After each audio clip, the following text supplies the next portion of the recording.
7-8 il bundan qabaq yığdığım çamadan manqalı düz indiyə qədər hələ istəyirlər məndən. Belə şey yığmırıq çünki biraz qiymətlə razılaşa bilmir. Yəni çox əziyyətli, çox çətin. Şimdi yığacam.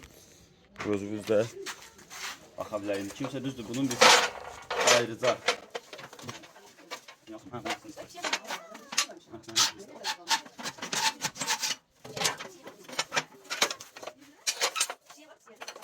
ayağına kimi içine geçiyor. Ha, bir de bot markası bir tane ortada olan. Yani bunun kanalını veya bot markası neden ilgili şey olmasın. Çünkü bot marka olanda yanır sonra asıl bağlamır.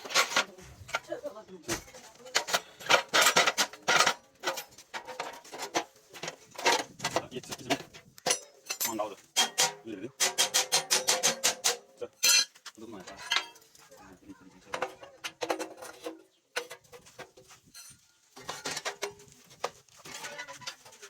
Güzel oldu da. Bir de uzmanlar. Bir göster.